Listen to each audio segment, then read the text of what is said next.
പരിശുദ്ധ പരമ ദിവ്യകാരുണ്യത്തിന് ആരാധനയും സ്തുതിയും പുകഴ്ചയും ഉണ്ടായിരിക്കട്ടെ. നമ്മുടെ സബ്ജക്ട് എന്താണ്? ദൈവം സമസ്തവും. പറഞ്ഞേ, ദൈവം സമസ്തവും അവന്റെ ഈശോയുടെ പാദത്തിന്റെ കീഴിലാക്കിയിരിക്കുന്നു. സമസ്തവും യേശുവിന്റെ നാമത്തിന്റെ കീഴിലാണ്. എങ്ങനെയാണ് ഈ നാമത്തിന് ഇത്രയും പവർഫുൾ ആയിട്ട് വന്നത്? എന്താണ്? ഇനിയുള്ളതെല്ലാം മനുഷ്യർ ഈ ലോകത്തുള്ള എല്ലാം എന്താണ്? ഒരു നാമത്തിൻ്റെ കീഴിലാണ് അതറിയപ്പെടുന്നത്. ഈ ലോകത്തുള്ള എല്ലാം അറിയപ്പെടുന്നത്. ഇപ്പം ഞാൻ അറിയപ്പെടുന്നത്, എൻ്റെ പേര് ജോസഫ് എന്ന്, അല്ലേ? ഇതിൻ്റെ പേരെന്താ? മൈക്ക്. ഇതൊരു പേരാണ്. ഇതിൻ്റെ പേരെന്താണ്? പാത്രം, സോസർ, അല്ലേ? എല്ലാത്തിനും ഒരു നാമമുണ്ട്. ഇവിടെ അറിയപ്പെടുന്ന നാമത്തിലാണ്. അപ്പം ചില നാമങ്ങൾക്ക് ഉന്നതമായ നാമത്തിൻ്റെ ശേഷി ഉണ്ടാവും. യേശുവിനെ എന്ത് ചെയ്തതെന്ന് വെച്ച് കഴിഞ്ഞാൽ, യേശുവിൻ്റെ നാമം എല്ലാ നാമങ്ങളെ എങ്ങനെയാണ് പാദത്തിന് കീഴിലായത്? എല്ലാ നാമങ്ങളും, ഇപ്പോൾ ക്യാൻസർ, എബിയോള, എയ്ഡ്സ് ഇതൊക്കെ പറഞ്ഞ നാമമാണെങ്കിലും യേശുവിൻ്റെ പാദത്തിൻ്റെ കീഴിലാണത്. അതെങ്ങനെയാണ് ഈ നാമത്തിൻ്റെ കീഴിലായത്? എങ്ങനെയാണ്? അതിൻ്റെ കാരണം ദൈവപിതാവിനെ യേശു ജീവിതം കൊണ്ട് മഹത്വപ്പെടുത്തി കൃപയെ ആർജിച്ചെടുത്തിരിക്കുന്നത് കൊണ്ടാണ്. അതുകൊണ്ടാണ് അവൻ പ്രകൃത്യാ ദൈവമായിരുന്നു, അല്ലേ? ദൈവത്തോടുള്ള സമാനത മുറുകെ പിടിക്കേണ്ട കാര്യമായി അവൻ പരിഗണിച്ചില്ല. അവൻ്റെ സ്റ്റാറ്റസ് അവൻ കീപ്പ് ചെയ്തില്ല. ഇപ്പം ഞങ്ങൾ നിങ്ങളുടെ സ്റ്റാറ്റസ് ലോയികെന്ന് പറയത്തില്ലേ? ആരെങ്കിലും നിങ്ങളെ പ്രാന്തി എന്നൊക്കെ വിളിച്ചാൽ കർത്താവിൻ്റെ നാമത്തിൽ ഹല്ലേലൂയ പറയണമെന്ന് പറഞ്ഞാൽ എന്താ കാര്യം? നിങ്ങളത് അക്സെപ്റ്റ് ചെയ്യുന്നു. ആരുടെ പേരിൽ? കർത്താവിൻ്റെ നാമത്തിൽ. ഞാൻ അച്ഛനായ പിറ്റേ കൊല്ലം ഉടുപ്പ് ചേഞ്ച് ചെയ്തതാണ്. അന്ന് ഞാൻ അനുഭവിച്ച പ്രശ്നങ്ങൾ എന്തെല്ലാമായിരുന്നു. അപ്പം അതെല്ലാം എനിക്കറിയാമായിരുന്നു. കർത്താവ് എങ്ങോട്ടോ കൊണ്ടുപോകുന്നുണ്ടെന്ന് അറിയാമായിരുന്നു. എത്രയോ കൊല്ലം മുമ്പ് 87 അവൻ്റെ ഉടുപ്പ് ചേഞ്ച് ചെയ്താണ്. അച്ഛനായ 2 കൊല്ലം കഴിഞ്ഞപ്പോൾ ഉടുപ്പ് ചേഞ്ച് ചെയ്യാനോട് പറഞ്ഞു. ഞാൻ ചേഞ്ച് ചെയ്തു. അന്ന് ഭയങ്കര പ്രശ്നമായിരുന്നു അത് ചെയ്യാൻ. പക്ഷേ കർത്താവ് എന്നെ ശരിക്കും സഹായിച്ചു. എൻ്റെ രൂപതയെ സഹായിച്ചു. എന്നെ സസ്പെൻഡ് ചെയ്യുകയോ അങ്ങനെ ആക്രമിക്കുകയോ ഒന്നും ചെയ്തില്ല.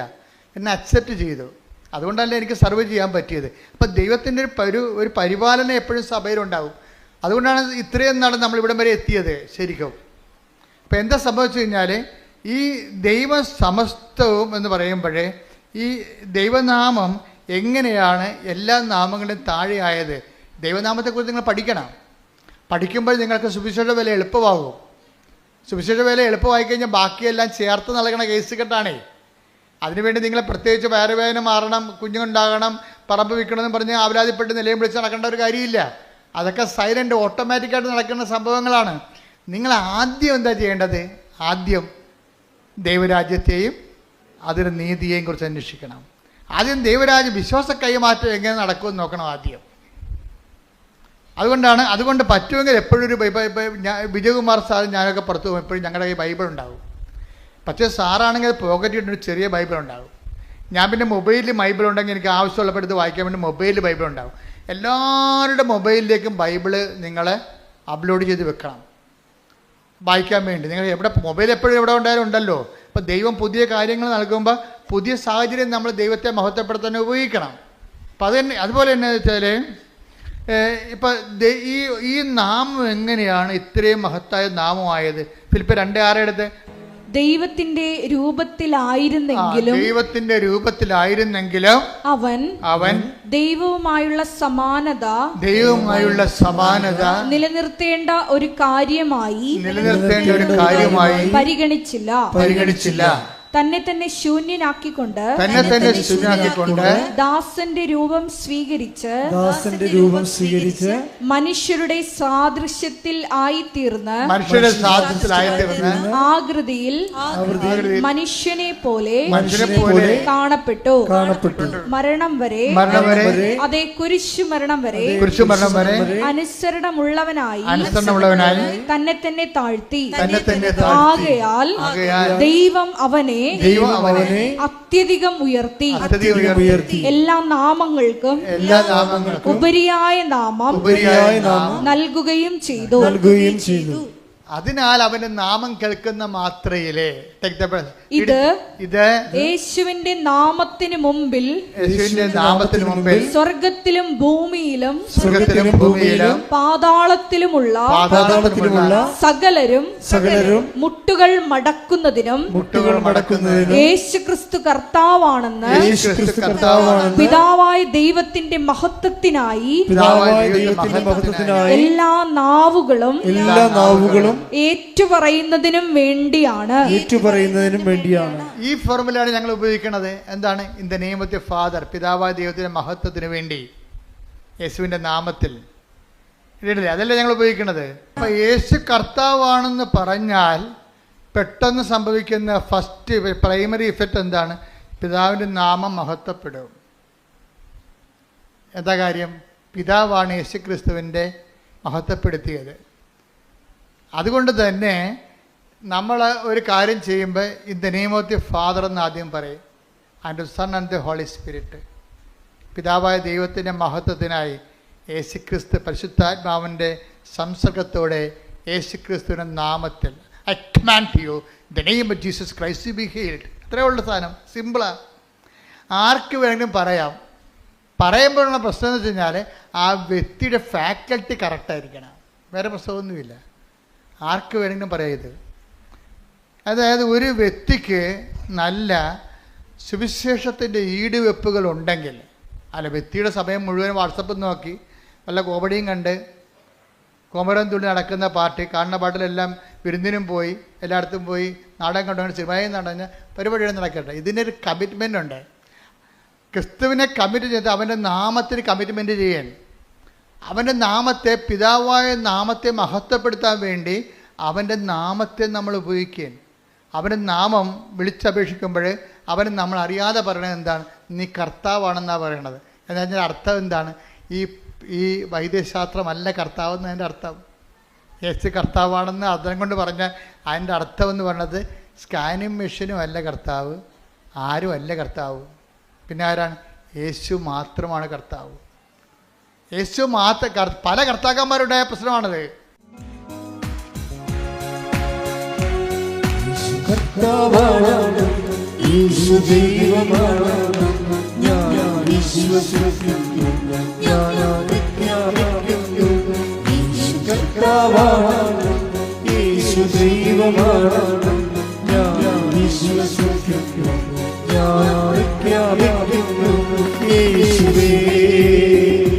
രക്ഷകാ കർത്താവേ നാഥനേ യേശുവേ രക്ഷകാ കർത്താവേ നാഥനേ. നിങ്ങൾ വിചാരിക്കുന്നത് വലിയ പ്രശ്നങ്ങളൊന്നും. നിങ്ങൾ എന്ത് ചെയ്യുക, നിങ്ങൾ വിഷയത്തിന് പ്രാധാന്യം കൊടുക്കുന്നത് കൊണ്ടാണ് ഇത് ലാഗ് ചെയ്ത് പോണത്. വീട്, ജോലി, വിവാഹം, വെളിച്ചം, വെള്ളം, വഴി എന്നൊക്കെ പറഞ്ഞുകൊണ്ട് നിങ്ങൾ കണ്ണും കായി കരഞ്ഞുകൊണ്ട് നടക്കണില്ലേ? അതുകൊണ്ടാണ് ഈ വിഷയം ലാഗ് ചെയ്യണത്. ഇതിൻ്റെ വിഷയം ക്രിസ്തു കൈമാറ്റമാണെന്ന് കണ്ടു കഴിഞ്ഞാൽ ഇത് ഹെഡാണല്ലോ, തല അതാണല്ലോ. തലേന്ന് പറയുന്നത് എന്താണ്? ഇതിൻ്റെ അകത്ത് ക്രിസ്തു കൈമാറ്റമാണ് തലേന്ന് പറയണത്, ഉടമ്പടിയുടെ കാര്യം. കൃപ ടാപ്പ് ചെയ്യണത്, കൃപ നമുക്ക് ലഭിക്കണത് ഇതുപോലെ വിശ്വാസ കൈമാറ്റത്തിലൂടെയാണ്. അതാണ് ദൗത്യം. അതാണ് 14:26 നമ്മൾ വായിച്ചത് നടപടി പുസ്തകം. ക്രിസ്തുവിനെ കൈമാറുന്നതിലൂടെ ഉള്ള ദൗത്യത്തിന് ആവശ്യമായ കൃപ എന്ന power of God. Power of God എന്നാണ് അതിൻ്റെ അർത്ഥം, ദൈവത്തിൻ്റെ കൃപ. അപ്പം നിങ്ങളെ, അതല്ലേ ഈശോ പറഞ്ഞത്, പിശാചുക്കൾ നിങ്ങൾക്ക് കീഴടങ്ങുന്നു എന്നുള്ളതിൽ നിങ്ങളെ കുന്തളിപ്പ് കാണിക്കേണ്ടെന്ന് പറഞ്ഞത്. അതൊന്നും ഇല്ല അന്ന്. അത് വിശ്വാസ കൈമാറ്റത്തിന് സഹായകമാണെങ്കിൽ മാത്രമേ അതിനകത്ത് ഇത് കാര്യമുള്ളൂ. അതുകൊണ്ട് നിങ്ങളെ സാക്ഷ്യം പറയിപ്പിക്കണത്. നിങ്ങൾക്കൊരു അനുഭവം കിട്ടിക്കഴിഞ്ഞാൽ ഞങ്ങൾ നിങ്ങളെ കൊണ്ട് സാക്ഷ്യം പറയിപ്പിക്കും. സാക്ഷ്യം പറയാനും മുങ്ങുന്ന ഒത്തിരി കാണ്ടാമൃഗങ്ങളുണ്ട്, പക്ഷേ എല്ലാം തിരിച്ചു വരുന്നുണ്ട്. കൊമ്പ് ഒടിഞ്ഞ് തിരിച്ചു വരും. എന്താ കാര്യം? ദൈവത്തിന് കൊടുക്കേണ്ട ദൈവത്തിന് കൊടുക്കണില്ല. അതാണ് പ്രശ്നം. ഞങ്ങൾ എന്തുകൊണ്ടാണ് നിങ്ങൾക്ക് സാക്ഷ്യം പറയാൻ അവസരം തരണത്? സാക്ഷ്യം പറയാൻ അവസരം തരുന്നത് നിങ്ങൾക്ക് കിട്ടിയിട്ടുള്ള ദൈവാനുഗ്രഹങ്ങൾ നോട്ട് ബൈ മെറിറ്റിലാണ് കിട്ടിയിരിക്കുന്നത്. എന്താണ്? ദൈവത്തിൽ നിന്നാണ്. കാര്യം മെറിറ്റ് കൊണ്ടല്ല, യോഗ്യത കൊണ്ടല്ല, കർത്താവിൻ്റെ കൃപ കൊണ്ടാണ്. കൃപ കൊണ്ടാണെങ്കിൽ അത് യേശുക്രിസ്തു നാമത്തിൻ്റെ മഹത്വത്തിൻ്റെ അടിസ്ഥാനത്തിൽ കിട്ടിയിരിക്കുകയാണ്. അതുകൊണ്ട് തന്നെ നാമത്തെ പിതാവായ ദൈവത്തിൻ്റെ ക്രിസ്തുവിനെ ഏറ്റുപറയുന്നതിലൂടെ പിതാവായ ദൈവത്തിൻ്റെ മഹത്വത്തിനായിട്ടാണ് നമ്മൾ ഏറ്റുപറയണത്. ഇപ്പോൾ സാക്ഷ്യം പറയണത് നിസ്സാരമല്ല. വല്ല കണ്ടാമൃഗം വല്ലോടത്തും കിടന്നുണ്ട് സാക്ഷ്യം പറയുന്നതിനെതിരെ സംസാരിച്ച് ഒരു കഥയില്ല. എന്താ കാര്യം? സാക്ഷ്യം പറയുന്നവരെ എന്താ ചെയ്യേണ്ടത്? അത് പിതാവായ ദൈവത്തിൻ്റെ മഹത്വത്തിനാണ്. ഫിലിപ്പി 2:10-11 ഇത് യേശുവിന്റെ നാമത്തിന് മുൻപിൽ സ്വർഗത്തിലും ഭൂമിയിലും പാതാളത്തിലുമുള്ള സകലരും മുട്ടുകൾ മടക്കുന്നതിനും യേശുക്രിസ്തു കർത്താവാണെന്ന് പിതാവായ ദൈവത്തിന്റെ മഹത്വത്തിനായി എല്ലാ നാവുകളും ഏറ്റുപറയുന്നതിനും വേണ്ടിയാണ്. അപ്പൊ യേശുക്രിസ്തു കർത്താവാണെന്ന് പറയുമ്പോൾ ഓട്ടോമാറ്റിക്കായി സംഭവിക്കണ എന്താണ്? പിതാവിൻ്റെ നാമം മഹത്വപ്പെടും. ഇപ്പം കർത്താവാണ് നിങ്ങളെ സുഖപ്പെടുത്തിയെന്ന് പറയുമ്പോൾ ഇവിടെ സംഭവിക്കുന്നത് എന്താണ്? പിതാവിൻ്റെ നാമത്തെ നിങ്ങൾ മഹത്വപ്പെടുത്തുകയാണ്. പിതാവിൻ്റെ നാമത്തെ മഹത്വപ്പെടുത്താൻ ഒരു അവസരമാണ് നിങ്ങൾക്ക് നൽകണത്. അതെന്തിനു വേണ്ടിയാണ്? ഇത് നിങ്ങൾ പിതാവായ ദൈവത്തിൻ്റെ നാമത്തെ മഹത്വപ്പെടുത്തുമ്പോൾ എന്ത് സംഭവിക്കും? വിശ്വാസം കൈമാറ്റപ്പെടും. അതെന്തുകൊണ്ടാണ്? പിതാവായ നാമത്തെ നിങ്ങൾ മഹത്വപ്പെടുത്തുന്നത് മറ്റുള്ളവർ കേൾക്കുമ്പോൾ എന്താ സംഭവിക്കണത്? വിശ്വാസം ജനിക്കുന്നു. കാര്യം എന്താണ്? വിശ്വാസം കേൾവിയിൽ നിന്നാണ് ഉണ്ടാകുന്നത്. 10:17 റോമ ശ്രുതികട ഹല്ലേലൂയ ഹല്ലേലൂയ ഹല്ലേലൂയ ഹല്ലേലൂയ റോമ 10:17 ആകയാൽ വിശ്വാസം കേൾവിയിൽ നിന്നും കേൾവി ക്രിസ്തുവിനെ പറ്റിയുള്ള പ്രസംഗത്തിൽ നിന്നുമാണ്. സാക്ഷ്യം ഒരേ സമയം തന്നെ പ്രഘോഷണമാണ്. അനുഭവാധിഷ്ഠിത പ്രഘോഷണമാണ് സാക്ഷ്യം എന്ന് പറയണത്. ചുമ്മാ തിയറട്ടിക്കലായിട്ടുള്ള എന്തെങ്കിലും കാര്യങ്ങൾ പറയുകയല്ല. അതിന് ഒരു ഫാക്കൽറ്റിയെ വർക്ക് ചെയ്യത്തുള്ളൂ. തിയറട്ടിക്കലായിട്ടുള്ള പ്രസംഗങ്ങൾ പറഞ്ഞാൽ സൈദ്ധാന്തിക പ്രഘോഷണം എന്ന് പറയും. സൈദ്ധാന്തിക പ്രബോധനം അതെന്താ തന്നെ ഒരു ഫാക്കൽറ്റിയെ വർക്ക് ചെയ്യത്തുള്ളൂ. അതെന്തിൻ്റെ ഇൻ്റലക്ച്വൽ പ്രോഡക്റ്റാണത്. ബുദ്ധിയുടെ ഒരു ഫുഡാണ് സൈദ്ധാന്തിക പ്രബോധനം എന്ന് പറയണത്. അത് വേണ്ടെന്നല്ല, അത് വേണം, തിയറട്ടിക്കൽ ലെവലാണ്. പക്ഷേ അതിൻ്റെ കൂടെ തന്നെ ഉള്ളതാണ് അടുത്ത ഫാക്കൽറ്റി ഉണ്ട് നമുക്ക്. എന്താണ്? ഹൃദയം, വില്ലെന്ന് പറഞ്ഞാൽ എന്താണ്? അനുഭവജ്ഞാനമാണ്. അറിവ് മാത്രമല്ല, അപ്ലൈഡ് നോളജ്. ഞാൻ തിയറി എടുത്തിട്ട് അതിനെ പ്രാക്ടീസ് ചെയ്തു. അപ്പോഴെനിക്ക് യേശു കർത്താവാണെന്നുള്ള അനുഭവം ഉണ്ടായിരുന്നു. അതെനിക്ക് ഹീലിംഗ് ആയി തോന്നി. അപ്പം ഞാൻ 92 വയസ്സുള്ള അപ്പാപ്പൻ എന്താ ചെയ്ത്? അപ്പാപ്പൻ ഇവിടെ വന്നപ്പോൾ അഡ്രിനൽ ഗ്രന്ഥി ഇരിക്കണില്ലേ, അപ്പോൾ അവൻ്റെ പാങ്ക്രിയാസ് ഇരിക്കുന്ന സ്ഥലത്ത് സൈത്തെടുത്തിട്ട് എൻ്റെ കർത്താവിൻ്റെ ഉന്നതമായ നാമത്തിൽ സഭയുടെ അധികാരത്തിൽ കുരിശിൻ്റെ അടയാളത്തിൽ ദൈവത്തിൻ്റെ ശക്തിയാൽ ഈശോനാമത്തിൽ സൗഖ്യം പ്രാപിക്കട്ടെ. അത്രേ ഉള്ളൂ. സിമ്പിൾ, തീർന്നില്ലേ? പക്ഷെ പറയണത് ആരാണ്? പറയണത് 4 വയസ്സ് മുതൽ ദൈവമായിട്ട് ബന്ധമുള്ള ഒരാളാണ്. അതാ വിഷയം. ബന്ധമിടക്ക് പോയിട്ടില്ല. മനസ്സിലായ? കർത്താവ് ഇപ്പം നമ്മുടെ വീട്ടിൽ ചോറ് തന്നില്ലെന്ന് പറഞ്ഞുകൊണ്ട് അടുത്ത വീട്ടിൽ പോയി നക്കാൻ പോയിട്ടില്ല. അതാ വിഷയം. അത് പ്രശ്നമാണ്. നിങ്ങൾക്കൊരു കാര്യം നടന്നില്ലെന്ന് പറയുമ്പോൾ നീ കളം മാറ്റി ചവിട്ടും. ഉടമ്പടി ശരിയായില്ല, എന്നാൽ പിന്നെ അന്തോണീസിൻ്റെ അടുത്ത് പോയി നൊവേന കൂടിയേക്കാന്ന് പറയും. അവിടെ വെച്ച് നിൻ്റെ കാര്യം തീരുമാനമാവും. അവിടെ വിഷയം എന്താണ്? എന്താ കാര്യം? നീ അവൻ പറയണ പോലെ ചെയ്യണേ. അവൻ പറയണ പോലെ ചെയ്യല്ലേ, ചെയ്യാൻ നിനക്ക് പറ്റത്തില്ല. അതുകൊണ്ട് നിങ്ങളെന്ത് ചെയ്യും? പാട്ട് പാടി നടക്കും. നിത്യസഹായ മാതാവ് ആന കൂന എന്നൊക്കെ പറഞ്ഞ് പാടിക്കൊണ്ട് നടക്കും. ആ പാട്ടുപാടിയെ തീരത്തില്ല. ചില കാര്യങ്ങൾ പാട്ടുപാടി തീരത്തില്ല. എന്താ കാര്യം? പറഞ്ഞിരിക്കണത് അവൻ പറയണ പോലെ ചെയ്യാനെന്ന് വെച്ച് കഴിഞ്ഞാൽ നിങ്ങൾ എനിക്ക് ഭൂമിയുടെ അതിർത്തികൾ വരെ സാക്ഷികളായിരിക്കും. അല്ല പ്രാർത്ഥനക്കാരായിരിക്കും എന്നല്ലേ, നിങ്ങളെനിക്ക് സാക്ഷികളായിരിക്കും. ജീവിതം കൊണ്ട് ക്രിസ്തുവിന് സാക്ഷ്യം വഹിക്കണം. അപ്പം ഇതിൻ്റെ പ്രഥമ നിലപാട്, വിശ്വാസത്തിൻ്റെ പ്രഥമ പാഠങ്ങൾ പിന്നിടണം. ഹെബ്രായർ 6:1 അതിനാൽ ക്രിസ്തുവിന്റെ വചനത്തിന്റെ പ്രഥമ പാഠങ്ങൾ പിന്നിട്ട്. അപ്പൊ ഞാൻ നൊവേനയൊന്നും എതിർത്തിട്ടൊന്നുമില്ല. നിങ്ങൾ പറയരുത് അച്ഛൻ നൊവേനക്കെതിരെ സംസാരിച്ചൊന്നും പറയരുത്. ഇല്ല, എതിരില്ല. അത് പ്രഥമ പാഠങ്ങളാണ്. വിശ്വാസത്തിന് പ്രഥമ പാഠങ്ങളുണ്ട്. നമുക്കറിയാമല്ലേ, 4ാം ക്ലാസ്സുണ്ട്, 10ാം ക്ലാസ്സുണ്ട്, +2 ഉണ്ട്, പിന്നെ എന്താണ്, ഡിഗ്രി ഉണ്ട്, പോസ്റ്റ് ഗ്രാജുവേഷൻ ഉണ്ട്, PhD ഉണ്ട്. കേട്ടാ, വിശ്വാസത്തിന് പല പല പാഠങ്ങളുണ്ട്. വിശ്വാസത്തിൻ്റെ ഈ പാഠങ്ങളെല്ലാം പഠിച്ച് പിന്നിടേണ്ടതാണ്. അല്ലാതെ 65 വയസ്സായിട്ട് ഇപ്പോഴും പഴയ പാഠം പാടി നടന്നാൽ എങ്ങനെ ശരിയാവും? ശരിയാകത്തില്ല. അതുകൊണ്ട് ഓരോ ദൈവം എന്ത് ചെയ്യും? ദൈവം അതുകൊണ്ട് ക്ലൈമറ്റ് ചേഞ്ച് വെച്ചിട്ടുണ്ട്. നീ ഒരു വിശ്വാസത്തിൻ്റെ ഒരു പാതയിൽ പോവുകയാണ്, എന്നിട്ട് നീ പറയും ഉടമ്പടി നീ പറയും ഇനി നിനക്ക് യു ടേൺ എടുക്കാൻ സമയമായി. എന്താ കാര്യം? ഇനി അവൻ പറയണ പോലെ ചെല്ലിയാൽ മാത്രം പോലെ ഇനി ചെയ്യണം. അതാണ് ഉടമ്പടിയിലേക്ക് വരുമ്പോൾ വിശ്വാസത്തിൻ്റെ പ്രഥമ പാഠങ്ങൾ പിന്നിട്ടു പക്വതയ്ക്ക് വളരുകയാണ്. അവൻ പറയണ പോലെ ചെല്ലിയാൽ മാത്രം പോലെ ഇനി എന്താണ് ചെയ്യണം. ചെയ്യുമ്പോൾ എന്താണ് ആദ്യം ചെയ്യേണ്ടത്? അവനെ കൈമാറണം. തലയാണ് ആദ്യം വേണ്ടത്. ബാക്കി എല്ലാ അവയവങ്ങളും ഉണ്ടായാലും വെച്ച് പിടിപ്പിക്കാൻ പറ്റും. തല പോയാൽ പോയി തന്നെ. ബാക്കി എല്ലാ അവയവങ്ങളുണ്ടായാലും വെച്ച് പിടിപ്പിക്കാൻ പറ്റും നമുക്ക്. പക്ഷെ തല പോയാൽ പോയതാണ്. തലച്ചോറ് പിന്നെ ഉണ്ടാക്കാൻ പറ്റത്തില്ല. ഒരു തുള്ളി പോലും ഉണ്ടാക്കാൻ പറ്റത്തില്ല. അത്രയും സ്ഥലം പാരലൈസ്ഡ് ആവും. വിശ്വാസത്തിൻ്റെ തലയെന്ന് പറഞ്ഞാൽ എന്താണ്? വിശ്വാസ കൈമാറ്റമാണ്. അതെപ്പോഴും വിശ്വാസ കൈമാറ്റമാണ്. അപ്പോൾ ആദ്യമേ കയറി വിശ്വാസ കൈമാറ്റത്തിൽ കൈ കൊടുത്താൽ പിന്നെ എളുപ്പമാവും. എന്നെ കാണുന്നവരോട്, ഞാൻ സംസാരിക്കുന്നവരോട് എവിടെ ചെന്ന് എനിക്ക് സംസാരിക്കാൻ അറിയാൻ പാടില്ലെങ്കിൽ കൃപാസനം പത്രം എടുത്ത് കൊടുക്കും. എന്തുകൊണ്ടാണ് ദൈവം 18 ഭാഷയിലേക്ക് ഈ പത്രത്തെ വളർത്തിയത്? നമ്മൾ ആരും അറിഞ്ഞില്ല. ഒരു രാത്രിയും പകലും അമ്മ ഇതിനെ വളർത്തുകയാണ് ശരിക്കും. ഇന്ന് 18 ഭാഷയിലുണ്ട് പത്രം. ഇന്ന് ചിക്കാഗോയിൽ പത്രം അവർ പുതുതായി അവിടെ തന്നെ ഞങ്ങൾ PDF അയച്ചു കൊടുത്തിട്ട് അവിടെ തന്നെ പ്രിൻ്റ് ചെയ്യുകയാണ്. ഇപ്പോഴും ഒരു ചിക്കാഗോ എഡിഷൻ പത്രം ഇംഗ്ലീഷ് പത്രം ഇറങ്ങുകയാണ്. അങ്ങനെ ഓരോ രാജ്യത്തും അവരുടേതായിട്ടുള്ള വേർഷൻസ് ഇറങ്ങും. എന്താ കാര്യം? അമ്മയുടെ പ്രത്യക്ഷീകരണം, ദുരന്തം ഉണ്ടാകാൻ പ്രാർത്ഥിക്കണമെന്നാണ് അമ്മ പറഞ്ഞത്. ലോകത്തിൻ്റെ എല്ലാ വശങ്ങളിലും പ്രാർത്ഥന പടയാളികളെ സൃഷ്ടിക്കുകയാണ്. എന്തിനാണ്?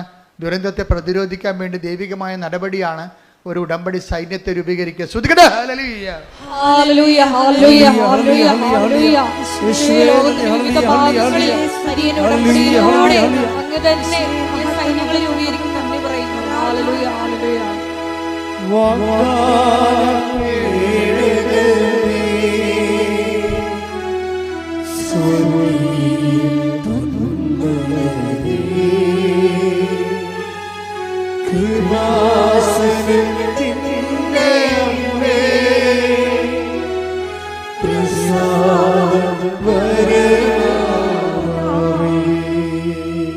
പരിശുദ്ധ പരമദിവ്യകാരുണ്യത്തിന് ആരാധനയും സ്തുതിയും പുകഴ്ചയും ഉണ്ടായിരിക്കട്ടെ. അപ്പോഴേ ഈ 92 വയസ്സുള്ള അപ്പൻ്റെ പാങ്ക്രിയാസിലെ കല്ലുകൾ നിറഞ്ഞ പാങ്ക്രിയാസിലെ ഓപ്പറേഷൻ ഇനി ആൻറ്റിബയോട്ടിക്സ് കൊടുക്കുന്നതിന് സുഖപ്പെടാത്ത പാങ്ക്രിയാസിലെ ഓപ്പറേഷൻ നടത്താൻ 92 വയസ്സുകാർക്ക് പറ്റത്തില്ല എന്ന് പറഞ്ഞുകൊണ്ട് വൈദ്യശാസ്ത്രം റിജക്റ്റ് ചെയ്ത പാങ്ക്രിയാസിലെ എന്താ ചെയ്യണത്?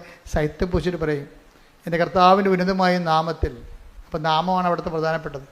എൻ്റെ കർത്താവിന് നാമം ഉന്നതമായ നാമമാണ്. ഫിലിപ്പിയർ 2:7 അനുസരിച്ച് എൻ്റെ കർത്താവിന് ഉന്നതമായ. അപ്പോൾ എൻ്റെ കർത്താവെന്ന് പറയാൻ കഴിയണം. ഞാനൊരിക്കലും നമ്മുടെ കർത്താവെന്ന് ഞാൻ പറയാറില്ല ഒരിക്കലും. പ്രാർത്ഥനയിൽ എൻ്റെ കർത്താവെന്ന് പറയത്തുള്ളൂ. നിങ്ങൾ കേട്ടിട്ടില്ലേ? എൻ്റെ കർത്താവിന് ഉന്നതമായ നാം. അതായത് ഞാൻ ഈ 65 കൊല്ലം അല്ലെങ്കിൽ 61 കൊല്ലം 4 വയസ്സിലാണ് എനിക്ക് വിശ്വാസം കിട്ടുന്നത്. അപ്പോൾ ഈ 4 വയസ്സിന് തൊട്ട് ഇന്ന് വരെ ഞാൻ അനുഭവിച്ച ഒരു ക്രിസ്തുവുണ്ട്. അതെല്ലാത്തേക്കും ഉന്നതമായൊരു ക്രിസ്തുവാണ്. ആരും എന്നെ പഠിപ്പിച്ച ക്രിസ്തുവല്ല. അനുഭവത്തിലൂടെ ഞാൻ കണ്ടറിഞ്ഞ എൻ്റെ കുടുംബത്തിൻ്റെ വിശുദ്ധമായ അപ്പൻ്റെ വിശ്വാസ പാരമ്പര്യത്തിൽ നിന്ന് കണ്ട് മനസ്സിലാക്കിയ ദൈവത്തെ സഭ എനിക്ക് താത്വികമായി പഠിപ്പിച്ചു തന്നു. സഭയുടെ പഠിപ്പിച്ചു തന്ന മൊത്തം ഞാൻ ഉൾക്കൊള്ളുകയും അതനുസരിച്ച് ക്ലാസ്സിൽ കൃത്യമായിട്ടിരുന്നത് പഠിച്ച് മനസ്സിലാക്കി അങ്ങനെ സഭയും കുടുംബവും കൂടി കൈമാറിയ ക്രിസ്തുവുണ്ട്. അതാണ് എൻ്റെ കർത്താവ്. അതിനെ ഞാൻ ആപ്ലിക്കേറ്റ് ചെയ്തിട്ടുണ്ട്. എൻ്റെ ജീവിതത്തിൻ്റെ അഗ്നി പരീക്ഷകളിലൂടെ ക്രിസ്തുവിൻ്റെ കുരിശ് ഞാൻ കയ്യിൽ നിന്ന് കളയാതെ ഞാൻ കുരിശ് തീ കടലിൽ നീന്തി കടന്ന ചരിത്രം എനിക്കുണ്ട്. അപ്പോൾ അതങ്ങനെ വരുമ്പോഴാണ് അതിൽ എന്നെ കൂടെ സഹായിച്ച കർത്താവാണ് എൻ്റെ കർത്താവ്. സ്പിരിറ്റ് ഓഫ് മേരി എന്ന് നമ്മൾ പറയത്തില്ല, മറിയത്തിൻ്റെ ആത്മാവ്. മറിയത്തിൽ ഇറങ്ങി വസിച്ച് രക്ഷണകൃത്യം പൂർത്തിയാക്കിയ മറിയത്തിൻ്റെ ദൗത്യം പൂർത്തിയാക്കിയതാണ് മറിയത്തിൻ്റെ ആത്മാവ്. ക്രിസ്തുവിൻ്റെ ആത്മാവുണ്ട്, കർത്താവിൻ്റെ ആത്മാവുണ്ട്. എവിടെയെല്ലാം വ്യത്യസ്തമായ രീതികളിൽ ദൈവത്തിൻ്റെ ആത്മാവ് ദൗത്യം പൂർത്തിയാക്കുമ്പോൾ അത് അവരുടെ പേരിൽ അറിയപ്പെടും. അതുപോലെ എൻ്റെ കർത്താവെന്ന് പറയുമ്പോൾ എൻ്റെ ജീവിതാനുഭവത്തിലൂടെ കർത്താവിന് സുവിശേഷമാകാനും സുവിശേഷമേകാനും വേണ്ടി കടന്നുപോയ അഗ്നിപരീക്ഷയുടെ കാലഘട്ടങ്ങളിൽ വിശ്വാസത്തെ മുറുകെ പിടിച്ചുകൊണ്ട് തന്നെ മുന്നേറിയ സാക്ഷ്യം വഹിച്ചുള്ള കാര്യം ആണ്. അത് പ്രഖ്യാപിക്കും എൻ്റെ കർത്താവിൻ്റെ ഉന്നതമായ നാമത്തിൽ. പിന്നെ എന്താണ്? സഭയാണ് എനിക്ക് പൗരോഹിത്യം നൽകുക, സഭയെ ഞാൻ അനുസ്മരിക്കും. എന്താ കാര്യം? സഭയില്ലേ പിന്നെ ഞാനില്ല. കാര്യം എന്താണ്? സഭയാണ് എനിക്ക് പട്ടം നൽകിയത്, കർത്താവിൻ്റെ അഭിഷേകം നൽകിയ കാര്യം. അപ്പോസ്തലികമായ അഭിഷേകം സഭയ്ക്ക് മാത്രമേ ഉള്ളൂ. അതുകൊണ്ടാണ് ഞാൻ സഭ എന്തെല്ലാം പ്രശ്നങ്ങൾ സഭയിലുണ്ടായിട്ട് ഞാൻ സഭയെ വിമർശിക്കാത്തതിൻ്റെ കാരണം എന്താ? സഭയെ ഞാൻ കഴിഞ്ഞ ദിവസങ്ങളിൽ അമേരിക്കയിൽ നിന്ന് അച്ഛൻ വന്നിട്ട് എന്നോട് മനുഷ്യർ വന്നിട്ട് എന്നോട് കുറേ നേരം സംസാരിച്ചു. ഞാൻ പറഞ്ഞു, ഞാൻ സഭയ്ക്കെതിരെ ഒരിക്കലും സംസാരിക്കത്തില്ല. എന്താ കാര്യം? സഭയെ കർത്താവിൻ്റെ രക്തത്താൽ വീണ്ടെടുക്കുന്നതാണ് സഭ. നമ്മൾ സഭയെ സംസാരിച്ചെതിരെ ഒരു പോറൽ വന്നാൽ പിന്നെ അത് നികർത്താൻ നമുക്ക് പറ്റത്തില്ല. ഗർഭിണികളുടെ ശരീരത്തിൽ കുഞ്ഞുങ്ങളെ, മൂത്ത കുഞ്ഞുങ്ങളൊക്കെ വന്നിട്ട് അമ്മയുടെ വയറിലൊക്കെ, അമ്മേ ഈ വയറെന്ന് കുഞ്ഞുവാവ് എപ്പോൾ വരും എന്നൊക്കെ ചോദിച്ചിട്ട് പിള്ളേർ മാന്തത്തില്ലേ. അപ്പോൾ പിള്ളേരെ മാറ്റി നിർത്തും. എന്താ കാര്യം? പിള്ളേരുടെ കായ് നഖം വയറെ കൊണ്ടു കഴിഞ്ഞാൽ പാട് കിടക്കൂടാ. അതുപോലെ സഭയെ നമ്മൾ വിമർശിച്ചാൽ നമുക്കുമായിട്ട് പിന്നെ അത് ആ പാടായിട്ട് അവിടെ കിടക്കും. അതുകൊണ്ട് സഹിച്ച്, സഭയിൽ എന്തെല്ലാം പ്രശ്നങ്ങളുണ്ടെങ്കിലും സഹിച്ച് പ്രാർത്ഥിക്കാനേ പറ്റത്തുള്ളൂ. കാര്യം എന്താണ്?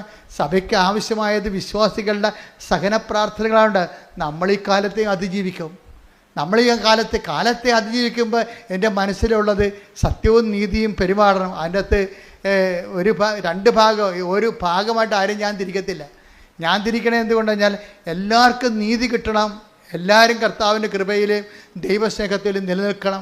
അതിനുവേണ്ടി നമ്മൾ സഹിച്ച് പ്രാർത്ഥിക്കും. ശ്രദ്ധിക്കട്ടെ. Hallelujah, hallelujah, hallelujah, hallelujah, hallelujah. മഹത്വം, മഹത്വം. Hallelujah, hallelujah. അതാ എൻ്റെ കർത്താവിൻ്റെ ഉന്നതമായ നാമത്തിൽ. പിന്നെന്താ പറയണത്? സഭയുടെ അധികാരത്തിൽ. പിന്നെന്താണ്? കുരിശിൻ്റെ അടയാളത്തിൽ. ദൈവത്തിൻ്റെ ശക്തി, കൃപ എന്ന് പറഞ്ഞാൽ ദൈവത്തിൻ്റെ ശക്തിയല്ലേ? ദൈവത്തിൻ്റെ ശക്തിയാൽ. അപ്പം എൻ്റെ കർത്താവിൻ്റെ ഉന്നതമായ നാമത്തിൽ, സഭയുടെ അധികാരത്തിൽ, കുരിശിൻ്റെ അടയാളത്തിൽ. കുരിശിൻ്റെ അടയാളം എന്ന് പറയുന്നത് എന്താണ്? പാപത്തിന് പരിഹാരം ചെയ്ത് മനുഷ്യനെ വീണ്ടെടുത്തതിൻ്റെ വിജയചിഹ്നമാണ് കുരിശ്. കുരിശിൻ്റെ അടയാളത്തിൽ ദൈവത്തിൻ്റെ ശക്തി, കൃപയാൽ യേശുക്രിസ്തു ഉന്നതമായ നാമത്തിൽ നീ സൗഖ്യം പ്രാപിക്കട്ടെ.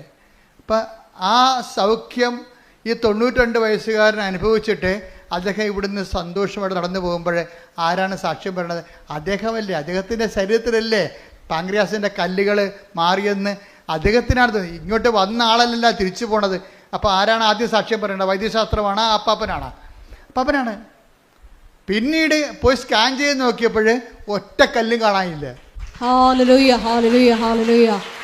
അപ്പം ആ പ്രഥമ സാക്ഷി ആരാണ്? ആ രോഗി അനുഭവിച്ച രോഗിയാണ്. രണ്ടാമത്തെ സാക്ഷിയാണ് ആര്? വൈദ്യശാസ്ത്രം. അപ്പോൾ വൈദ്യശാസ്ത്രമാണ് എല്ലാം എന്ന് പറഞ്ഞു കഴിഞ്ഞാൽ രോഗി അപ്രസക്തനാണെന്നും വിവരമില്ലാത്തവനാണെന്നും ചുമ്മാ വിവരമില്ലാത്തവർ കൊട്ടിക്കൊഴിക്കേണ്ടതാണത്. എന്താ പ്രശ്നം എന്ന് വെച്ച് കഴിഞ്ഞാൽ ആ രോഗിയുടെ വിശ്വാസം സ്വീകരിക്കാനുള്ള കഴിവ് നമ്മൾ തള്ളിക്കളഞ്ഞിട്ട് കാര്യമില്ല. അത് കൊണ്ടുപോയി കുറച്ച് മെഷീൻസിന് കൊടുത്തിട്ട് കാര്യമില്ല. വിശ്വാസം ഏറ്റുപറഞ്ഞിട്ട് ആ രോഗി വിശ്വാസം ഏറ്റുപറഞ്ഞത് കൊണ്ടല്ലേ അദ്ദേഹത്തിന് സൗഖ്യം കിട്ടിയത്.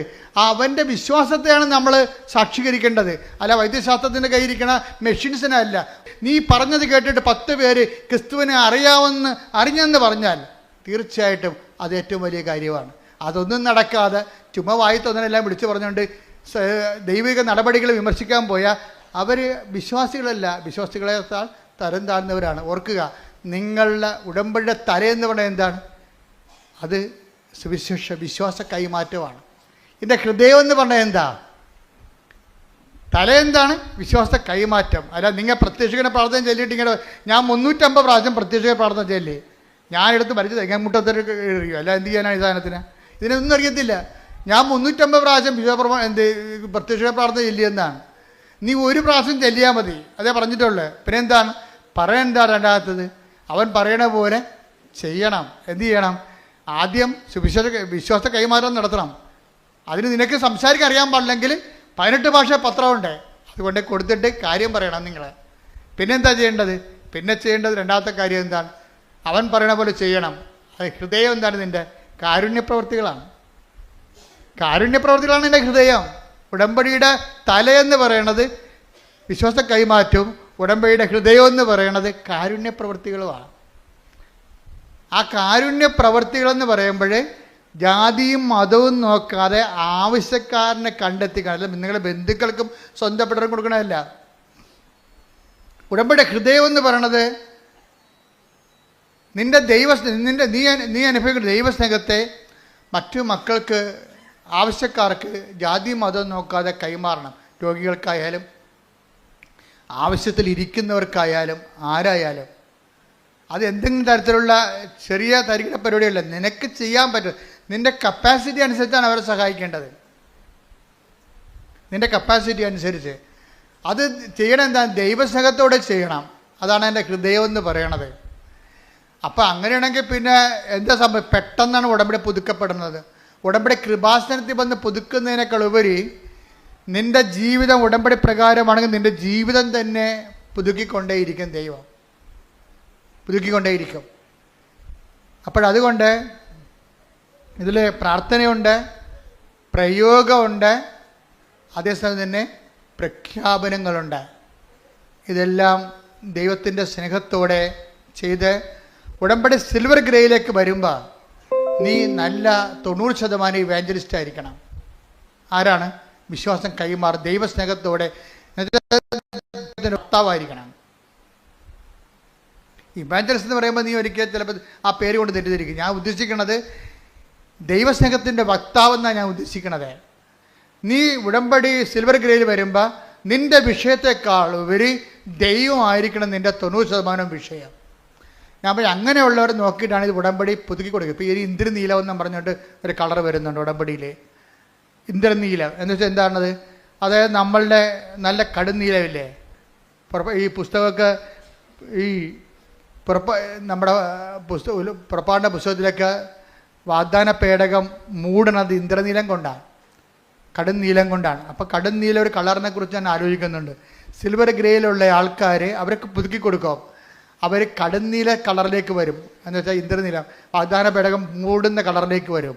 അത് വരുമ്പോൾ എന്ത് ചെയ്യും? അവർ പൂർണ്ണമായിട്ടും കൃപ നിറഞ്ഞവളും അവർ തന്നെ വിശ്വാസ കൈമാറ്റം പ്രധാനപ്പെട്ട ലക്ഷ്യമായിട്ട് മാറുന്ന ഒരാൾക്കാരാണ് പുതുക്കി. അല്ലാതെ ഇപ്പോഴും ആൾക്ക് പേരക്കിടാവിന് കേന്ദ്ര വിദ്യാലയത്തിൽ ഇത് കിട്ടണം, വീട്ടിലെ ഓഹരി കിട്ടണം എന്നൊക്കെ പറഞ്ഞ് നടക്കുന്ന ആൾക്കാരില്ലേ, അവർക്കിത് പുതുക്കിയിട്ട് കാര്യമില്ല. അതുകൊണ്ടാണ്. അപ്പോൾ ദൈവത്തിന് വേണ്ടി ജീവിക്കുന്നവർക്ക് ഉടമ്പടി പുതുക്കി കൊടുക്കൊണ്ടിരിക്കും. ഏതാണ്? ഈ സിൽവർ ഗ്രേയും പിന്നെയും പുതുക്കി കൊടുക്കും. അതുകൊണ്ട് നിങ്ങൾ നല്ല അച്ഛൻ പറയുന്നത് മുഴുവനും ശരിയാണ്. ഞാനൊന്നും ചിന്തിക്കാതെയും ആലോചിക്കാതെയും കാര്യങ്ങൾ മനസ്സിലാക്കാതെയും പറയത്തില്ല. എല്ലാ വിഷയത്തിൻ്റെ മേലും നിങ്ങൾക്ക് വലിയ ദൈവാനുഗ്രഹം ഉണ്ടാകട്ടെ.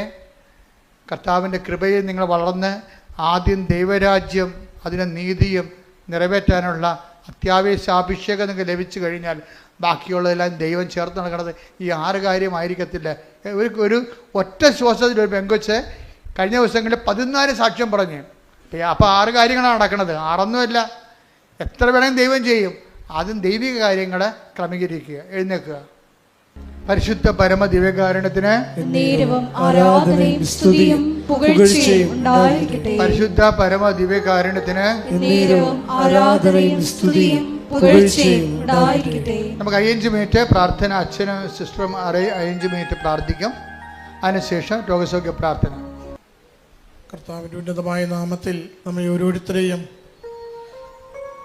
പരിശുദ്ധ കൃപാസന മാതാവിൻ്റെ സംരക്ഷണയിൽ ഈ ദിവ്യകാരുണ്യനാഥനെ സമർപ്പിച്ച് പ്രാർത്ഥിക്കാം.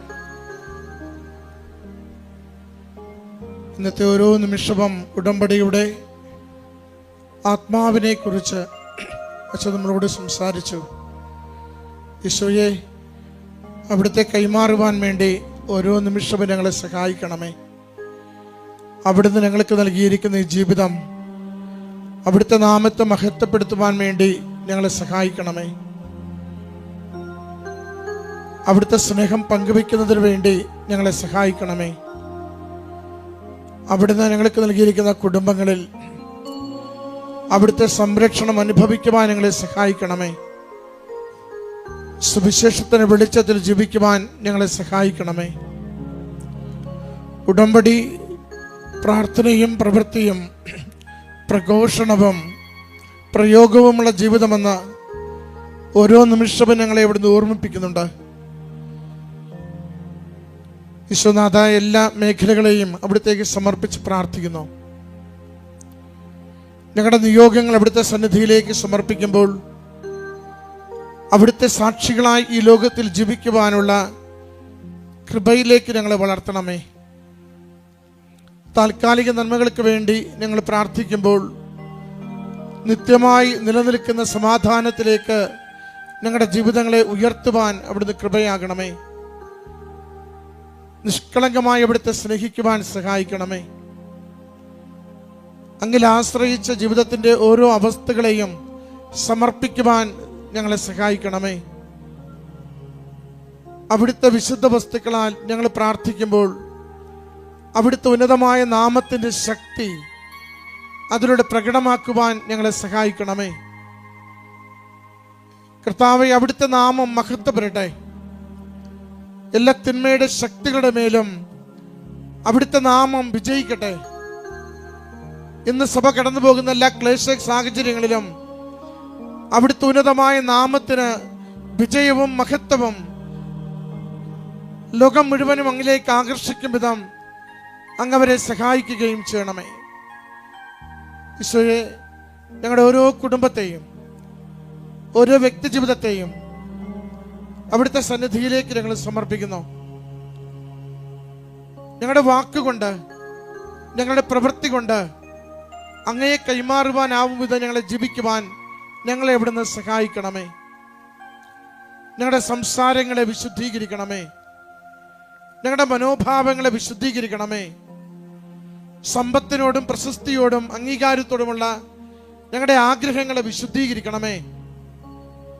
ഈശോയെ, അവിടുന്ന് നൽകിയിരിക്കുന്ന ഈ ജീവിതം അങ്ങയ്ക്ക് വേണ്ടി സമർപ്പിക്കുവാൻ ഞങ്ങളെ സഹായിക്കണമേ. ഞങ്ങളായിരിക്കുന്ന അവസ്ഥകളെ അവിടുന്ന് അറിയുന്നുവല്ലോ. ഞങ്ങളുടെ കുടുംബവും അതിൻ്റെ സാഹചര്യങ്ങളും അവിടുന്ന് കാണുന്നുവല്ലോ.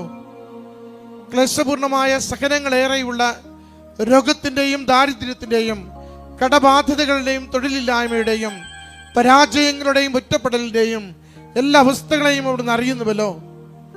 ഈശോയെ, ഞങ്ങൾ എത്ര കണ്ട് ക്ലേശത്തിലൂടെ കടന്നു പോകുമ്പോഴും അവിടുത്തെ ഉന്നതമായ നാമത്തെ സ്തോത്രം ചെയ്യുന്നു. അവിടുത്തെ ഉന്നതമായ നാമത്തിൽ ആഗ്രഹിച്ച് ആശ്രയിച്ച് വിശ്വസിക്കുന്നു. ഇന്നെന്തായിരുന്നാലും ഗുണകരമായി മാറ്റിത്തരുവാൻ അവിടുത്തെ നാമത്തിന് ശക്തിയുണ്ടെന്ന് ഞങ്ങൾ വിശ്വസിച്ചേറ്റ് പറയുന്നു. കർത്താവേ, ഉടമ്പടിയിലായിരിക്കുന്ന ഞങ്ങളെ സുവിശേഷത്തിന്റെ പ്രഘോഷകരായി വളർത്തുവാൻ സഹായിക്കണമേ. കർത്താവേ, ഉടമ്പടിയിൽ ജീവിക്കുന്ന ഞങ്ങളെ ദൈവസ്നേഹം പങ്കുവെക്കുന്നവരായി ഞങ്ങളുടെ കുടുംബങ്ങളിലും സമൂഹത്തിലും അവിടുന്ന് വളർത്തുവാൻ സഹായിക്കണമേ. ഞങ്ങളുടെ സ്വാർത്ഥതകളെ, ഞങ്ങളുടെ ആസക്തികളെ, ഞങ്ങളുടെ കലഹപ്രകൃതങ്ങളെ, ഞങ്ങളുടെ ദേഷ്യപ്രകൃതിയെ, ഞങ്ങളുടെ മന്ദതയെ ഈശോയെ മാറ്റിത്തന്നുകൊണ്ട് അവിടുത്തെ കാരുണ്യത്തിൽ ഞങ്ങളെ ഓരോരുത്തരെയും ചേർത്ത് വയ്ക്കണമേ. ഈശോയെ, അഗതികളോടും അനാഥരോടും രോഗികളോടും വിധവകളോടും ഉള്ളതിലെ പങ്കുവയ്ക്കുവാൻ ഞങ്ങളെ സഹായിക്കണമേ. ഹൃദയപൂർവം സ്നേഹിക്കുവാൻ ഞങ്ങളെ സഹായിക്കണമേ. അങ്ങ് നൽകിയത് മാത്രമേ ഞങ്ങൾക്കുള്ളൂ.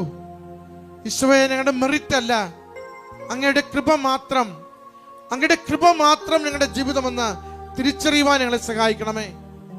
മക്കളെ, എല്ലാ നിയോഗങ്ങളെയും ഈശ്വര കരങ്ങളിലേക്ക് കൊടുത്തുകൊണ്ട് എല്ലാ ജീവിതാവസ്ഥകളെയും തമ്പുരാന്റെ കരങ്ങളിലേക്ക് വിട്ടുകൊടുത്തുകൊണ്ട് അവിടുത്തെ സുവിശേഷത്തിന്റെ സാക്ഷിയാകുവാൻ, അമ്മ മാതാവിന്റെ പ്രത്യക്ഷീകരണത്തിന്റെ സാക്ഷിയാകുവാൻ ഈ കാലത്തിൽ ഈ ലോകത്തിൽ നമ്മെ ഓരോരുത്തരെയും നയിക്കണമേ എന്ന് ഈശോയോട് പ്രാർത്ഥിച്ചുകൊണ്ട് ഇപ്പോൾ ഉടമ്പടി ജീവിതത്തിൽ നമ്മൾ നേരിടുന്ന എല്ലാ വെല്ലുവിളികളെയും എല്ലാ മാന്ദ്യത്തെയും എല്ലാ പ്രയാസങ്ങളെയും ഈശോയുടെ ആലോചന ചോദിച്ചുകൊണ്ട് അവ തിരുത്തുവാൻ തീരുമാനിച്ചുകൊണ്ട് കൂടുതൽ വിശ്വസ്തതയിൽ, കൂടുതൽ ദൈവസ്നേഹത്തിൽ, കൂടുതൽ ആത്മാർത്ഥതയോടുകൂടി ദൈവനാമത്തെ പ്രഘോഷിക്കുന്നതിന് നമ്മളെ സഹായിക്കണമേ എന്ന് അവിടുത്തോട് നമുക്ക് പ്രാർത്ഥിക്കാം.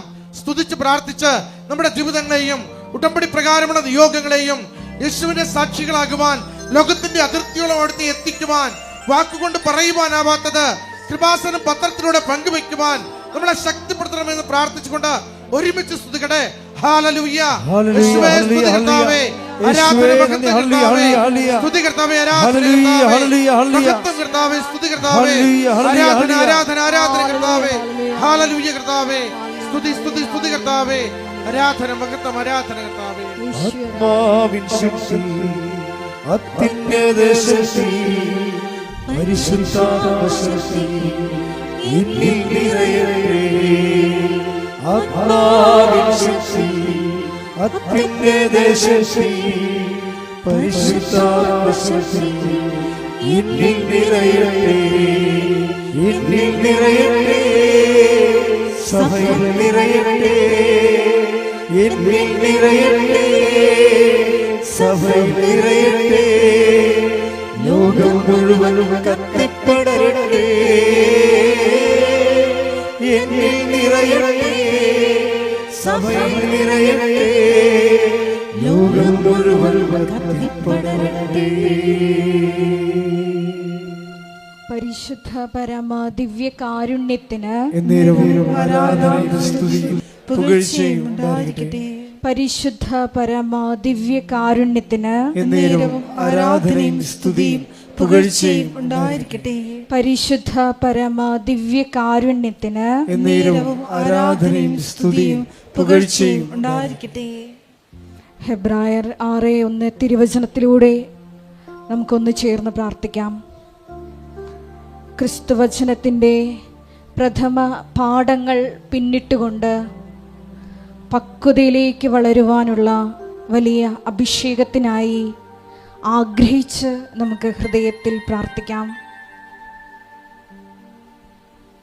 യേശുവിൻ്റെ ശിഷ്യന്മാരോട് അവിടുന്ന് അരുളി ചെയ്തതുപോലെ പിശാചുക്കൾ നിങ്ങൾക്ക് കീഴടങ്ങുന്നു എന്നതിൽ നിങ്ങൾ സന്തോഷിക്കേണ്ട, മറിച്ച് നിങ്ങളുടെ പേരുകൾ സ്വർഗത്തിൽ എഴുതപ്പെട്ടിരിക്കുന്നു എന്നതിനെ ഓർത്ത് നിങ്ങൾ സന്തോഷിക്കുമെന്ന്.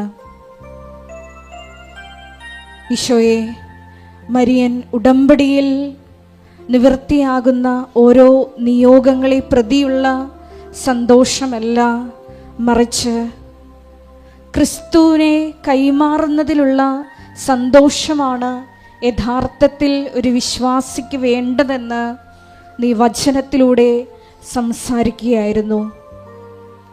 മരിയൻ ഉടമ്പടിയുടെ തല എന്നത് ഈ സുവിശേഷ കൈമാറ്റമാണ്, ക്രിസ്തു കൈമാറ്റമാണ് എന്ന വലിയ വെളിപാടിന് ഞങ്ങൾ നന്ദി പറയുന്നു. ഈശോയെ, ഇവിടെ നിന്ന് മരിയൻ ഉടമ്പടിയെടുത്ത് ലോകത്തിൻ്റെ വിവിധ ഭൂഖണ്ഡങ്ങളിലോട്ട് പോയിട്ടുള്ള ഓരോ മക്കളെയും കുടുംബങ്ങളെയും ഞങ്ങൾ ഈ അൾത്താരയിൽ പ്രത്യേകമായി സമർപ്പിക്കുന്നു. ഈശോയെ, ഞങ്ങളെ ഓരോരുത്തരെയും കണ്ടുമുട്ടുന്ന ഓരോ വ്യക്തികൾക്കും സുവിശേഷം കൈമാറുവാൻ പ്രത്യേകമായി അഭിഷേകം ചെയ്യണമേ എന്ന് ഞങ്ങൾ ഒരു നിമിഷം പ്രാർത്ഥിക്കുന്നു. മരിയൻ ഉടമ്പടിയുടെ ഹൃദയം എന്നത് കാരുണ്യ പ്രവൃത്തികളാണെന്ന് ഈശോയെ നീ വെളിപ്പെടുത്തിയല്ലോ. ഇനിയും മരിയൻ ഉടമ്പടി എടുത്ത് പോയിട്ടും കാരുണ്യപ്രവൃത്തികൾ ഒന്നും തന്നെ ചെയ്യാതെ ഭവനങ്ങളിൽ ഇരുന്നു കൊണ്ട് പ്രാർത്ഥനകൾ മാത്രം ചൊല്ലിക്കൊണ്ടിരിക്കുന്ന ഓരോ മക്കളെയും പ്രത്യേകമായി ഈ അൾത്താരയിൽ സമർപ്പിക്കുന്നു. ഈശോയെ, അവർക്ക് യോഹന്നാൻ 2:5 തിരുവചനം അനുസരിച്ചുകൊണ്ട് അവൻ പറയുന്നത് പോലെ ഈശോയെ കൊടുക്കുവാൻ കാരുണ്യ പ്രവർത്തികളിലൂടെ നിന്റെ വെളിച്ചം മറ്റുള്ളവർക്ക് പകുത്തു കൊടുക്കുവാൻ ഈശോയെ ഈ ആരാധനയിലൂടെ അവരെ പ്രത്യേകമായി അഭിഷേകം ചെയ്യണമേ എന്ന് പ്രാർത്ഥിക്കുന്നു. ഈശോ സമസ്തവും അവൻ്റെ പാദത്തിൻ കീഴിലാക്കിയിരിക്കുന്ന വ്യക്തിയാണ്. ഈശോയുടെ നാമം കേൾക്കുന്ന മാത്രയിൽ താഴെ പാതാളത്തിലും ഭൂമിയിലും സ്വർഗത്തിലുമുള്ള എല്ലാവരും അവൻ്റെ നാമത്തിൻ്റെ മുമ്പിൽ മുട്ടുമടക്കും എന്ന് തിരുവചനത്തിലൂടെ നമ്മൾ ശ്രവിക്കുകയായിരുന്നു. ഈശോയെ, ഞങ്ങളെ നൊമ്പരപ്പെടുത്തുന്ന എല്ലാ വിഷയങ്ങളെയും അൾത്താരയിൽ ഞങ്ങൾ സമർപ്പിച്ച് പ്രാർത്ഥിക്കുന്നു. ആ വിഷയങ്ങളുടെയും എല്ലാം മേൽ നീ ജയിച്ചവനാണ്, നീയാണ് കർത്താവെന്ന് ഞങ്ങൾ ഉറക്കെ ഹൃദയം കൊണ്ട് എൻ്റെ കർത്താവാണ് നീ എന്ന് ഞങ്ങൾ അധരം കൊണ്ട് ഏറ്റുപറയുന്നു. ഈശോയെ, പിതാവായ ദൈവത്തിൻ്റെ മഹത്വത്തിനായി ഞങ്ങളുടെ എല്ലാ പ്രതിസന്ധികളെയും, ഞങ്ങൾ ഇന്ന് അഭിമുഖീകരിച്ചു കൊണ്ടിരിക്കുന്ന രോഗാവസ്ഥകളാകാം, ഞങ്ങളെ വിഷമിപ്പിക്കുന്ന വ്യക്തികളാകാം, സാഹചര്യങ്ങളാകാം, എന്തു തന്നെയായാലും ഈശോയെ അവിടെയെല്ലാം നിന്റെ കൃപ പ്രവർത്തിച്ച് നീയാണ് കർത്താവ്, എൻ്റെ കർത്താവെന്ന് ഉറക്കെ പ്രഖ്യാപിച്ചുകൊണ്ട് ഞങ്ങളെയും സാക്ഷികളായി ഉയർത്തണമേ എന്ന് നമുക്ക് പ്രത്യേകമായിട്ട് പ്രാർത്ഥിക്കാം. പരിശുദ്ധമ്മേ, ദൈവമാതാവേ, ഞങ്ങൾക്ക് വേണ്ടി നീ പ്രത്യേകമായി മധ്യസ്ഥം പ്രാർത്ഥിക്കണമേ എന്ന് ഒരു നിമിഷം ഞങ്ങൾ പ്രാർത്ഥിക്കുന്നു. നമ്മുടെ എല്ലാ വിഷയങ്ങളും സമർപ്പിച്ചുകൊണ്ട് ഒരു നിമിഷം നമുക്ക് ശക്തമായി സ്തുതിക്കാം. ഹല്ലേലൂയ, മഹത്വം മഹത്വം, ആരാധന ആരാധന, ഹല്ലേലൂയ ഹല്ലേലൂയ, യേശുവേ ആരാധന, ഹല്ലേലൂയ ഹല്ലേലൂയ, മഹത്വം മഹത്വം, ആരാധന ആരാധന, ഹല്ലേലൂയ ഹല്ലേലൂയ.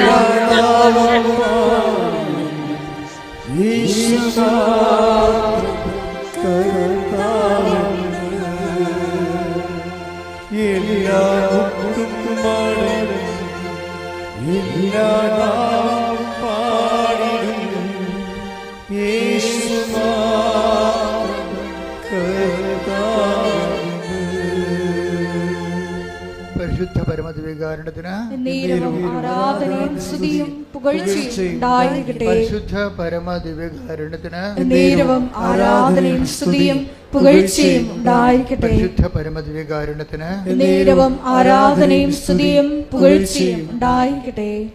പ്രിയമുള്ളവരെ, ഉടമ്പടിയുടെ ശിരസിനെ കുറിച്ചാണ് നമുക്കിന്ന് വെളിപാട് കിട്ടിയത്.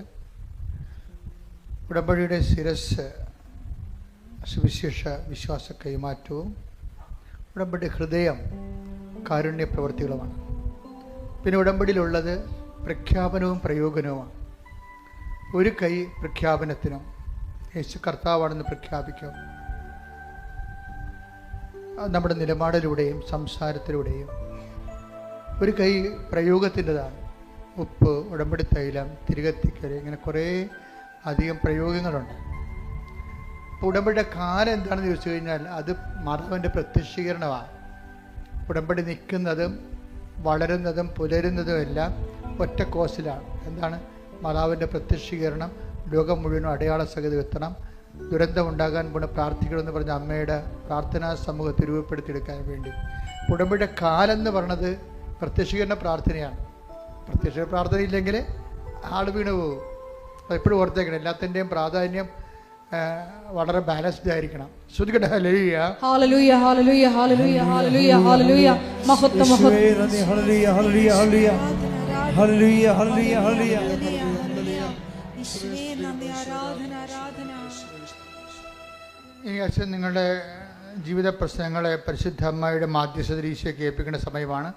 നിങ്ങൾ വിശ്വാസപോലെ ശ്രദ്ധിച്ചുകൊണ്ടിരുന്നാൽ മതി. ബാക്കിയെല്ലാം അമ്മ ഈശോയുടെ മധ്യസ്ഥ അമ്മയുടെ മധ്യസ്ഥ ഈശോ ചെയ്യുന്ന കാര്യങ്ങളാണ്.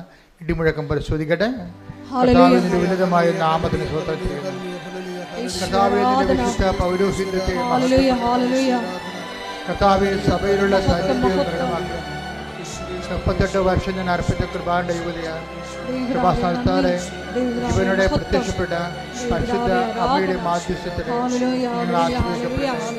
കർത്താവ് ഉച്ചമുതൽ ഉള്ളംകാല് വരെ അസ്ഥികളിലും പേശികളിലും കൊച്ചങ്ങളിലും കർത്താവിന് എത്തപ്പെടട്ടെ. കർത്താവിന്റെ കര നിങ്ങളുടെ ആവശ്യിക്കട്ടെ. ഈശോ ഈശോ ഈശോ അങ്ങനെ വിശുദ്ധ പൗരോഹിത്യത്തെ മഹത്വപ്പെടുത്തണമേ. കർത്താവെ സഭയിലുള്ള സാന്നിധ്യം പ്രകടമാക്കണമേ. മാർഗരോഗങ്ങള്, തീരാവേദികള്, ജീവിത ദുരിതങ്ങള്, ജീവിത തടസ്സങ്ങള് യേശു ക്രിസ്തുവിന്റെ നാമത്തില് മാറിപ്പോകട്ടെ. ശ്രുതികട്ടെ.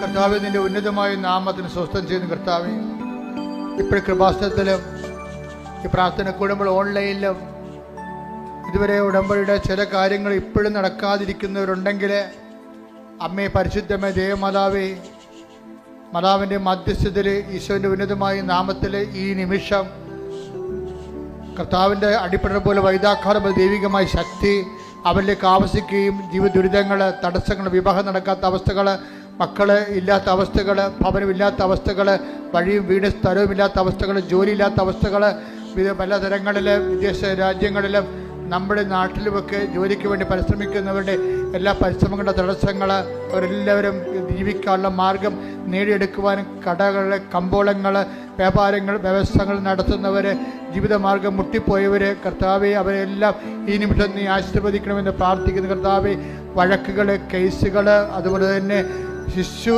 മരണങ്ങൾ, ശിശു രോഗങ്ങൾ, ഗർഭിണികളുടെ രോഗങ്ങൾ, ഗർഭസ്ഥ ശിശുവിൻ്റെ വൈകല്യങ്ങൾ, കിടപ്പ് രോഗികൾ, ആശുപത്രി അടിസ്ഥാനപ്പെടുത്തിയിരിക്കുന്നവർ, കോടതി കേസിരിക്കുന്നവർ, ഈ ദിവസങ്ങളിൽ വിധി വരാൻ പോകുന്നവർ എല്ലാവരും കർത്താവിൻ്റെ നാമത്തിൽ കർത്താവ് ഉന്നതമായ നാമത്തിൽ സഭയുടെ അധികാരത്തിൽ കുരിശിൻ്റെ അടയാളത്തിൽ ദൈവത്തിൻ്റെ ശക്തിയാൽ മാർഗരോഗങ്ങൾ, തീരാ തടസ്സങ്ങൾ യേശുവിൻ്റെ നാമത്തിൽ മാറിപ്പോകട്ടെ. Hallelujah, hallelujah, hallelujah. എല്ലാ രോഗങ്ങളും സുഖപ്പെട്ടുകൊണ്ട്, തടസ്സങ്ങൾ നീക്കൊണ്ട് അങ്ങയുടെ നാമത്തെ ആരാധനയിലൂടെ വീണ്ടും വീണ്ടും മഹത്വപ്പെടുത്തണമേ.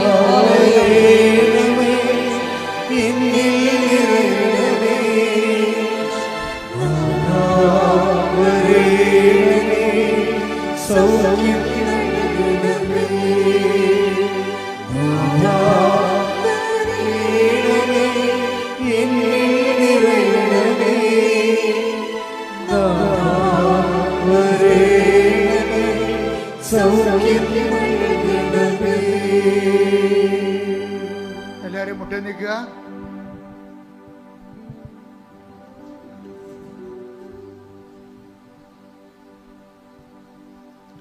മൗനമായി നിങ്ങളുടെ വ്യക്തിപരമായ ആവശ്യങ്ങൾക്ക് വേണ്ടി പ്രാർത്ഥിക്കുക.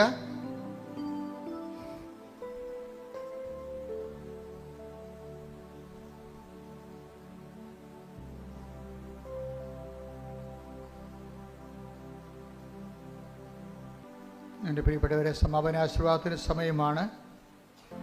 മരിയനോടുമ്പടിയിൽ സമർപ്പിച്ചിരിക്കുന്ന എല്ലാ വിഷയങ്ങളും ദേവമാതാവിൻ്റെ മധ്യസ്ഥയിൽ ദിവ്യകാരുണ്യ സന്നിധിയിൽ സമർപ്പിച്ച് പ്രാർത്ഥിച്ചുകൊണ്ട് പരിശുദ്ധ അമ്മയുടെ പ്രത്യക്ഷീകരണത്തിൻ്റെ സ്ഥിരം സാക്ഷികളാക്കി ഞങ്ങളെയും ഞങ്ങളുടെ കുടുംബത്തെയും നിത്യത വരെയും ഉയർത്തി നിലനിർത്തണമേ എന്ന് പ്രാർത്ഥിച്ചുകൊണ്ട് ശിരസ്സ് നമിച്ച് നമുക്ക് ദിവ്യകാരുണ്യ നാഥൻ്റെ ആശീർവാദം സ്വീകരിക്കാം.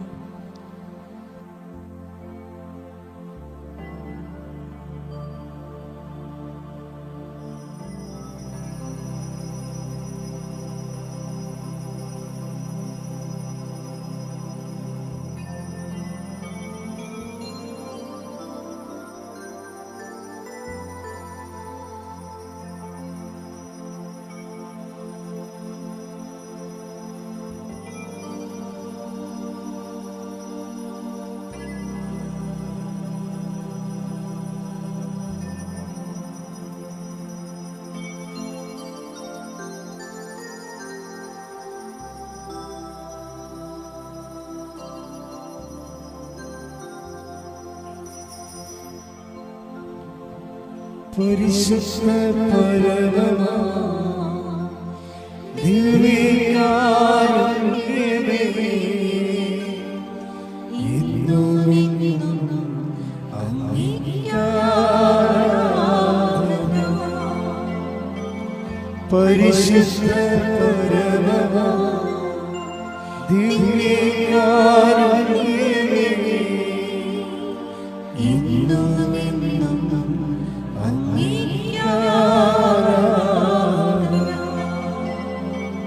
പരിശുദ്ധ പരമമാ ദിവ്യകാരുണ്യമേ, എന്നും അങ്ങേക്ക് ആരാധന.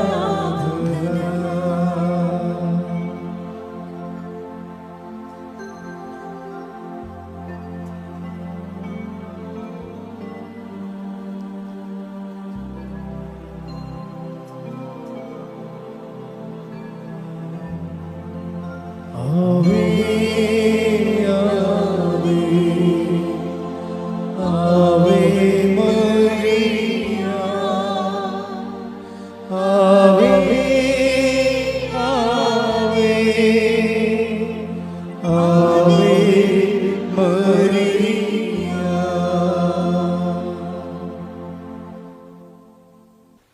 നമ്മൾ ഒരറിയിപ്പുണ്ട്. എല്ലാ ദിവസവും രാവിലെ 5:30 മണിക്ക് അവർ ഡെയിലി ബ്രെഡ് അനുദിന അനുഗ്രഹ പ്രാർത്ഥന, പ്രത്യക്ഷ പ്രാർത്ഥനയും അന്നത്തെ സന്ദേശവും അന്നത്തെ പ്രാർത്ഥനയും ഉണ്ട്.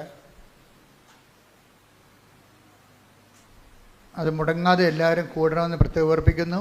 12 മിനിറ്റ് മാത്രമേ ഉള്ളൂ. അത് നിങ്ങൾ ഷെയർ ചെയ്യുകയും ചെയ്യണം. സുവിശേഷ വേല. അപ്പോൾ നമ്മൾ ഒരു സുവിശേഷ വേല ചെയ്തുകൊണ്ടായിരിക്കണം നിങ്ങൾ ബെഡ്റൂമിൽ നിന്ന് പുറത്ത് വരേണ്ടത്. അത് ഷെയർ ചെയ്യണം മറ്റുള്ളവർക്ക്. അല്ലെങ്കിൽ ചിലർ സ്റ്റാറ്റസ് ഇടുന്നുണ്ട്, അത് ഒത്തിരി നല്ല കാര്യമാണ്. അപ്പോൾ അത് സ്റ്റാറ്റസ് ഇടാൻ പറ്റുന്ന യുവതികളുമാണ്. അപ്പോൾ തീർച്ചയായിട്ടും അവിടെ തലമുറയിൽ അവർ വളരെയേറെ ഹൃദ്യമായ സുവിശേഷ വേലയാണ്. നമ്മുടെ ഈ ഡെയിലി ബ്രെഡ് എന്നുള്ള രാവിലെ 5:30 അച്ഛൻ്റെ ശുശ്രൂഷ സ്റ്റാറ്റസ് ഇടുന്നത്, അങ്ങനെ വ്യത്യസ്തമായ ഏതെല്ലാം രീതിയിൽ ദൈവസംഘത്തിൻ്റെ പ്രവർത്തനങ്ങൾ വിശ്വാസം കൈമാറാൻ കഴിയും, അതെല്ലാം ചെയ്യാൻ നിങ്ങൾക്ക് കഴിയട്ടെ എന്ന് പ്രാർത്ഥിക്കുന്ന. അച്ഛനെ കാണാൻ ഉദ്ദേശിക്കുന്നവർ ഓഫീസിൽ വിളിച്ച് ചോദിക്കണം. നല്ലതാണ്, നല്ലൊരു മസ്റ്റാണ്. അത് മിക്കവാറും രാവിലെ ആക്കാൻ വേണ്ടി ശ്രദ്ധിക്കണം. വരുന്നതൊക്കെ അച്ഛനെ കാണാൻ വരുന്നവർ രാവിലെ തന്നെ വരണം.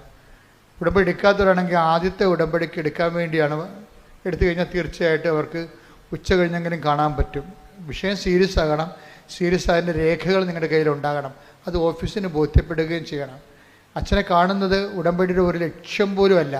ഉടമ്പടിയുടെ ലക്ഷ്യം എന്താണെന്ന് നിങ്ങൾക്കറിയാമല്ലോ. അത് അവൻ പറയണ പോലെ ചെയ്തുകൊണ്ട് സുവിശേഷത്തിന് സാക്ഷിയാവുകയാണ് ഉടമ്പടി ലക്ഷ്യം. ഉടമ്പടി തന്നെ. പിന്നെ പെട്ടെന്നുള്ള രോഗികൾ, ഇതുപോലെയുള്ള ഗുരുതരമായ രോഗികളെയൊക്കെയാണ്.